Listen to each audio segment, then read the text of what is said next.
Across the Spider-Verse is not perfect.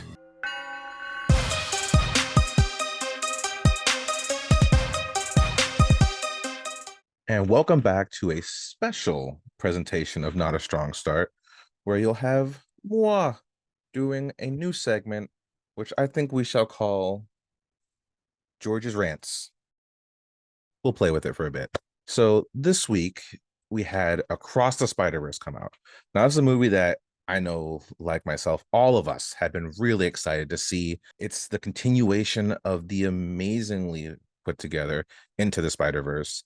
One of the few movies that I actually give a perfect 10 to. Me and the guys, like, we all have our own different ways of doing things and rating stuff. I am probably some of the most critical of the bunch, and I don't give 10s to everything. I'm very specific of what I give a 10 to. And Into the Spider-Verse was one of those few things that got a 10. So needless to say, when this movie was coming out, I was super excited. I was super pumped. You can't tell, I freaking love Spider-Man. It's one of my favorite characters. Peter Parker specifically is the one. He's the OG. But second to that is Miguel O'Hara, the 2099 Spider-Man. He's, I think, a phenomenal follow-up to the character. Honestly, he definitely has his own flair and everything. He's not Peter in any way, unlike Miles, where he can have those moments where he feels like him. He's his own guy. Now, saying that, Miles has definitely come into his own with these movies. These movies have finally introduced him to the world in the most proper of ways, where he definitely feels fully fleshed out in his own right. That being said, you probably saw the title to this one, and I did say this movie is not perfect, despite whatever you see on the rating scores, whether it's Rotten Tomatoes or the Metacritic, IMDb, whatever it is you're using. Everyone's saying it like this is a perfect film. It's better than the last one. Mm, that's that's too much high praise. All right. Now, I'm gonna say a lot. It's gonna seem like I don't like this movie. It's not the case. I actually thoroughly enjoyed this film. I thought it was loads of fun. Lots of things carry over from the first one, but there's something special about the first that does not carry over into this one. And we're going to get into that right now. One of the big things, and it's a major thing that's hard to get over when it comes to an animation, an action, a comedy. Like these are things that generally have a specific rule, and that one of those rules is you generally don't go over 2 hours, especially not 2.5 hours. Now, granted, this one's probably in the 220 marker. That's still a lot for an animation. These movies generally put towards children, families. With that, children get antsy over time. It's hard to get them to sit down for a 2 hours and 20-minute film. I mean, this is the age of TikTok. Kids want things in 30, 60 seconds, you know what I mean? And this really pulls at that. Like, how long can you sit here and not go to the bathroom and go through this? So it's I feel like you definitely feel it. You feel the length of time. And honestly, it didn't have to be that long.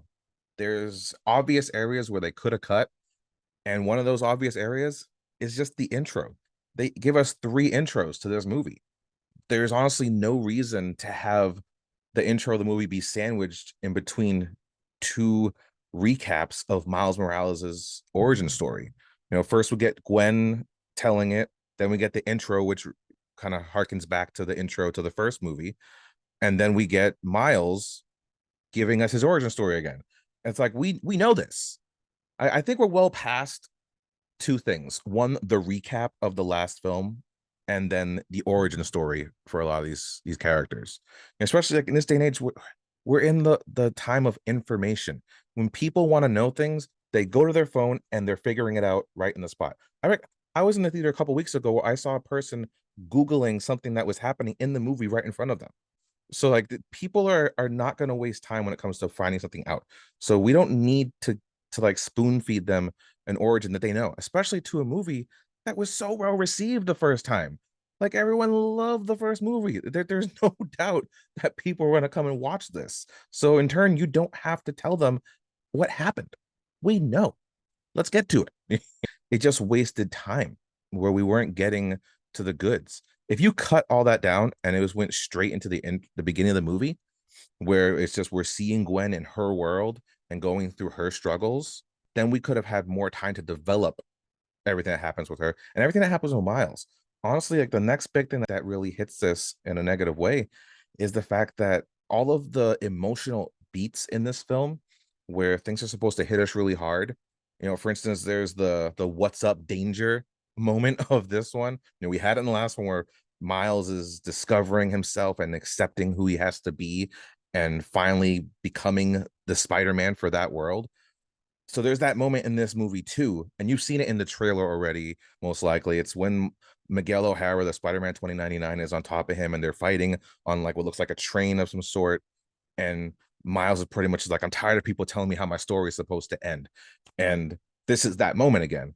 And it honestly, while it's impactful, but it doesn't have the emotional weight that it honestly should. And that's because they didn't develop it long enough for us to truly feel it. Instead, all that climactic moment is built up by action and momentum of just the chase of trying to stop Miles from what he's attempting to do that will conflict with their priorities. I'm going to kind of spoil things, but I don't want to super spoil things, so I will kind of tiptoe around certain things, but be prepared for that. There will be some minor spoilage in this, but I'm not going to give away anything too big that'll keep you from having surprises at the end. So let that be known. It's kind of unfortunate that we didn't get that build up, because in part one, like Into the Spider-Verse, there's a perfect build up to that moment of Miles becoming the man he has to be to save his new friends, to save his world, to save all the worlds. It's so important. Like you feel it every time. Like I know for myself, the what's up danger moment of Into the Spider-Verse is right up there with Captain America in Endgame getting Mjolnir and saying like Avengers Assemble. They're just moments that you can see every time and you feel it. You feel pumped. Like you yourself are ready for action or ready to take on the world. And I just didn't get that from this movie, unfortunately. While we're on that point, so we're in that scene of the chase scene, like we're at the pretty much the location of the Spider Society, where all the Spider-Men reside and converge to stop whatever it is they're trying to stop. There's another flaw that's showcased here, and this is a flaw that's honestly riddled practically every live action Spider-Man, and it's the lack of intelligence for Peter Parker or Spider-Man in general. Peter Parker in the comic books, every iteration of him for the most part is at a genius level intelligence. Now, if you want to understand like how genius, I mean like he's at like Tony Stark and Reed Richards level, to the point where like he's even outsmarted the two of them. Just to add to it, like if you've seen in the movies, like he has his webbing. Granted, some movies it's organic, some he does make it, some it's supplied by Tony Stark or whatever. It's like there's different iterations, but the things in the comic books and generally, he created the webbing. The webbing is so important to him. It's the equivalent of like the Pym particles to Ant-Man and Hank Pym. Like this is solely his creation, and no one else has this technology. Like this is a formula only he has. So it's very important. And in this movie, they kind of just make all the Spider-Men feel like fumbling idiots as they chase Miles through this world. And that's very annoying and disappointing. Like it's something I've always struggled with every Spider-Man movie. Like they kind of show glimpses, Spider-Man 2 with Tobey Maguire had him talking with Doc Ock and they had science talk, but it didn't have the true weight of someone who is really at a genius level. Like you never get the sense that he's the smartest guy in the room. He is kind of gets things, but Spider-Man is super freaking smart, and it really aches me when we don't get to see that. Like he's not just a wisecracking dude. He is wisecracking, but there's a reason behind that. It's because of how genius he is that he can make those wisecracks. It's to some extent, think of, hate to make this comparison, but Sheldon in Big Bang Theory. Despise that show. But Sheldon is super smart. He's the smartest guy in the room. And in turn, when he makes his little quips or digs at everybody, it's because of the fact that he's smarter than everyone else. And there's an annoyance that no one else is keeping up, you know? So Spider-Man has a little tinge of that within him. Like he doesn't hang it over everyone's head, but there should be some sense of it there. And you feel it in this scene where like they just all seem like they're just cannon fodder almost. And it shouldn't be that way. And you really feel it with their leader, which is Miguel O'Hara, the Spider-Man 2099. There's a moment where he talks, like their vernacular is not of a person who shows superior intelligence. He's supposed to be like a savant of like science and technology from the world he's in. And in this, there's a moment where he's talking to his AI, and they're going to show Miles pretty much everything, what's going on. And he just goes to his AI, do the thing. And the AI is like, do what thing? He's like, the thing. And it's like, if you're wondering what the thing is, he's the AI is supposed to show Miles pretty much the whole web of destiny that connects the whole Spider-Verse together and holds it all together, and also like how it's falling apart because of this threat that's happening. This is a very big, heavy thing. It's such a heavy thing that this is the reason why Miguel O'Hara even created the Spider Society. He wouldn't be so flippant to just be like, show him the thing, do the thing. It's not really his character, and I feel like they didn't really nail that part of him. They nailed the brutishness of him and how aggressive he can be, because he is definitely a much more aggressive, almost primal Spider-Man because of how he became Spider-Man. In which it's another flaw is not showing his origin. If there's an origin we need to see, it was his. It's his origin is very important. And it ties with that whole science. Like he created himself into being Spider-Man. Unlike the others where it's an accident, his was more intentional. Now granted, he becomes Spider-Man because of some bad stuff in the place he works at, Alchemex, and all that kind of stuff. So you've seen the Alchemex stuff within both the first movie and this movie. You get the sense they're not good. He ends up working for them. He doesn't know that they're bad yet. Bad things happen. He ends up having to turn himself into Spider-Man, but he creates the method in which to do that. So it's like that shows how smart he is, where he pretty much created a super soldier serum. Not everyone can do that. That's really important to his character. Plus the fact that the whole thing was built off of the idea of creating a new Spider-Man, creating a new Peter Parker in a sense. Like he idolized him to some extent. And you don't get that within this movie. And that's disappointing because it's like that's a huge part of his origin upbringing. And to not get that, it's like you get this sense that he almost despises some of the other Spider-Man. And that's just so sad.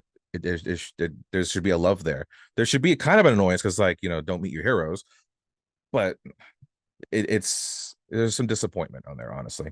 So the next thing is more of on the art direction.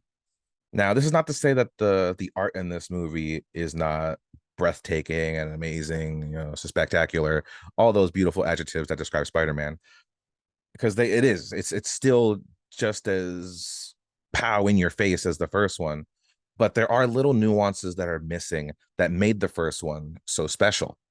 And it's the things that made Miles's world really unique.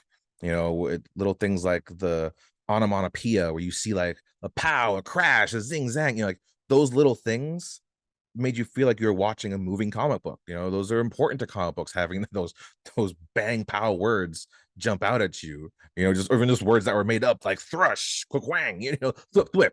Those are important. It brings you into this comic book world. There's the Ben dots that were in his face or the background, which are just like the little dots that you see, almost like on my microphone. You can see these little dots. Stuff like that created texture and depth to how the city and the characters, pop off the screen. And to not have that carry over into this one, or at least not in a way that was even really noticeable, was kind of a disservice, because that's what made the first one so unique and so beautiful. To the point where you saw other animations start to copy those little nuances. Whether like the bad guys, I want to say, did little things like that with their line work, or even the Mitchells versus the Machines, which is granted made by the same team that made Into the Spider-Verse, so it was almost expected that they would carry on some of those attributes. But they were missing from this one, and that's too bad, because that could be some of the heart that we lost in telling this story, honestly. Okay, so lastly, and this is probably up there with the runtime as a flaw to me, but it's a cliffhanger. Now, cliffhangers aren't inherently bad. You could have a good cliffhanger, but a cliffhanger doesn't work if the story itself doesn't have some sense of resolution or conclusion. Like there should be at least a part of this story that we're watching that has resolve, and then you can have a cliffhanger leading us into the next one. But we're not left with that. Generally a movie or a story should have a beginning, middle, and end. There's no ending to this. It continues. And that's a flaw. You should always have those three things when telling your story. In turn, this is not complete. Like when you watch a sequel to a movie, you should be able to watch the sequel on its own, possibly, without having to watch the first one or the second one. You can watch them all together to have obviously a grander experience and a more complete story, but generally you should have some sense of satisfaction and completion watching just that one. You can watch, for instance, Winter Soldier on its own without watching Captain America the First Avenger or Civil War. It's a contained story, but you know there's more to come. The best example, honestly, of who tackled this the best is always going to be Lord of the Rings. With Lord of the Rings, we know there was a major plot, which is obviously take the ring to Mordor, destroy it, keep Sauron from rising again and his armies taking over all of Middle Earth. Major plot. But each movie had its own minor plots that had conclusions at the end. The first one, creating the fellowship so that we can go and destroy this ring. And also just Frodo accepting that burden to take on this journey. And then with part two, we have the battle at Helm's Deep, and the reconnection of man and elves coming together to stop this threat. That's the other one. And then of course, by the time we get to part three, the whole conflict is resolved by finally destroying the ring, and defeating all the armies at Mordor. This is all culminated there. And of course, granted, all the little mini plots are taken care of too. But everything has its own little beginning and end while still having cliffhangers. Like you still are left with that feeling of like, there's more to come, but at least I'm satisfied with what I got here. That doesn't happen with this movie. You're left with honestly about three different conflicts that are going on, two that are definitely tied to each other, but there's at least by the end of it, three conflicts that have no resolve. And that's honestly a problem because you have 2 hours and 20 minutes. You want some kind of resolve at the end. Something needs to be concluded. Otherwise, you kind of feel drained and wasted with nothing to show for it. Also, to add to that, there is no post-credit scene. So I'm saving you from that. There's no post-credit scene, which is how the cliffhanger honestly should have been handled. Remember the days when cliffhangers were the post-credit scene? Like you'd watch the movie, things would happen, it would end, but then at the post-credits, there was something else. There was Thanos smiling at you, showing it's like he's coming. So yes, the Avengers may have stopped that little threat with Loki, but the bigger guy is gonna come now. That was your cliffhanger, and that was a good feeling because it's like, oh man, what a rush! The Avengers came together. They stopped the bad guy. Oh no, there's a new bad guy. That's how this should have ended. There should have been that sense of like, all right, we did this, but now there's another one. Damn it, or even if it's to the extent of like you didn't stop this initial bad guy, you got to some point where you're close to defeating him. You got like you acquired the things needed to do so. So when you get to the next one, it can be done. I know I've been bashing this film for a little bit now. You're probably thinking I don't like this movie. Like I said, you probably would think that. I know my friends probably think I don't like it. I actually do. I liked it a lot. It was a lot to enjoy, honestly. It's just Spider-Man is dear to me. I've been watching and reading Spider-Man since I was a kid. I had the original Mego Spider-Man and everything that my mom gave me. It was her Spider-Man and she gave it to me. So it was passed down, which is always so nice. It's a character I've always really connected with and related to. The being like the outcast and the nerd who is smart and ridiculed, felt like the outsider. And that's who Spider-Man was. He deflected kind of things with his comedy, and I've always related to that. And Peter Parker's my guy. Now, granted, this is a story about Miles, so it could be considered a little different, but he goes through the same things. It's kind of the same stuff all over again. So that's why I feel like you're hard on the things that you love, because you expect more from them. You expect better from them. It's like how your parents are with you as a kid. They always expect the best from you, and they push you to be better. So it's the critiques are not because of hatred, it's because of love. There is still a lot to love in this film. The art in this is still so immaculate, especially the scenes with Gwen when they're in her world and dealing with her struggles are perfectly done. How it's rendered, it feels like you're just watching her comic book brought to life. There's a lot of painterly watercolors that just have a beautiful flow to them.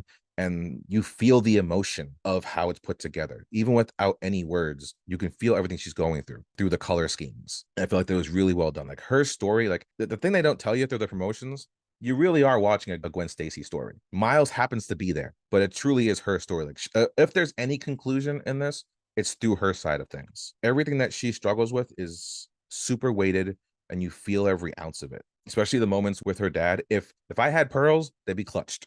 All right. That's how you feel every time you see her deal with something in her world, whether it's the relationship with her dad or even just coming to Miles and having that reconnection with that friend. She has to go through a lot where she's kind of giving herself permission to love again because of that loss of her best friend Peter. And there's also that loss of connection with the world and like the people she loves. And she can't tell anyone she's Spider-Woman. Just like Miles can't tell anyone that he's Spider-Man. It's that burden that every superhero that wears a mask has to deal with. And I feel like they do that very well in this. They handle that subject matter superbly well. They totally understand how to deal with like family dynamics and those relationships with information and boundaries, and how much you want to let someone in and not let them in. And there's that feeling that they don't understand you. No one understands, but that one person who does understand, they're nowhere to be found. And another thing to celebrate in this, honestly, is that they continue to connect everything from the Spider-Man world. And I mean like everything. Especially once we get to the Spider Society, we are seeing things from the comic books, the animations, like from like the Saturday morning cartoons. I mean, from like the 60s all the way till today, the live action films, merchandise, like toys and everything, even overseas stuff like the Japanese Spider-Man, a reference, video games. I felt like I didn't even get to see everything. Like I know I'm going to go to the theater and watch this again. That's a fact. I watched the first one multiple times in the theater just because I needed to for how much I enjoyed it. This one, I have to watch it again just so I can catch everything. There's so much that happens in 5 minutes. Never mind the rest of the freaking 2 hour plus movie.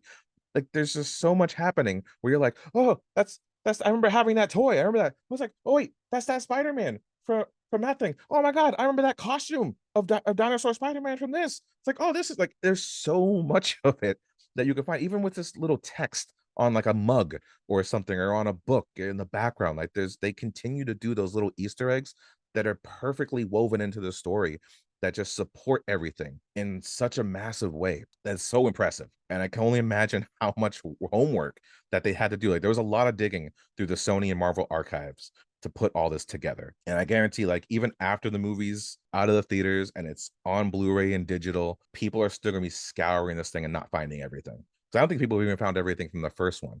They've said there's some Easter eggs in there that people still haven't found yet. So I think we're going to continue having that with this one and most likely the next one too. I also say another thing is this thing oozes with personality and charm. While I know I was talking a lot of smack earlier about how dumb the Spider-Man are, at the same time they make up for it with charm. Like they are so likable, they're so funny. Like there's so much comedy in there, and it juxtaposes against the gloom and doom of what they all have to deal with in a great way, because there is a heavy subject matter here between the relationships of Miles and Gwen and their families, and then what the ultimate threat is to the Spider-Verse itself. And the fact that they managed to put in parts where not just you can laugh, but even they can laugh a little bit too was very well done. And not every movie can pull that off. We've seen it with the MCU. Not everyone's a James Gunn. Okay, so let's wrap this up. Did I like it? Yes, very much so. Did I love it? No. But with part three coming out within a year, there is that possibility, which hopefully they nail the landing. I think they can. I hope they will. That could easily see this movie go from an 8 to possibly a 9. Why not a 10, you say? Because 10 reserved for Into the Spider-Verse. That was a 10. The flaws that exist in this movie are still going to exist. It's not going to stop being a 2.5 hour movie. That's still going to be there. The little things are going to be there, but maybe little beats can be redeemed with whatever happens in the next one. And one more thing, the music, the freaking music. Where are my bangers? While the music, it fit the tone of what we were getting, I wasn't rushing out of the theater to download that album. Not like I was Into the Spider-Verse. Into the Spider-Verse, as soon as I came out of the theater, me and my wife were like on our phones, getting the music and jamming out to those songs on the way home. It became our life. My soundtrack was Into the Spider-Verse for every day. I know for my friends, it was a lot the same thing. Like, it's just such good music. I still listen to it till today. Matter of fact, after we watched this movie, I did check out the album because I was like, well, let's see. Maybe I didn't get a good feel of it. I went through it and I found myself just skipping through songs. And eventually I got into the Spider-Verse soundtrack and I just listened to that whole thing beginning to end. It's just a perfect soundtrack. I can't say the same for this one. It's okay for what it's used for here, but it doesn't hit. Most of the songs honestly kind of sound all the same. They sound like they just continue on from one another, which isn't bad for like a score, but for a soundtrack, tisk tisk. Well, that wraps that up. As always, we are not a strong start. You can follow us, like us, subscribe, comment, do comment. What did you think of the movie? Did you enjoy it? Was it a perfect 10 for you? Let us know down below. Hit us up on Twitter or Instagram. Glad love to hear your thoughts. I am George the Nicolopoulos. Also follow me anywhere you follow people. I do stuff. We all do stuff. Until then, flippy flip.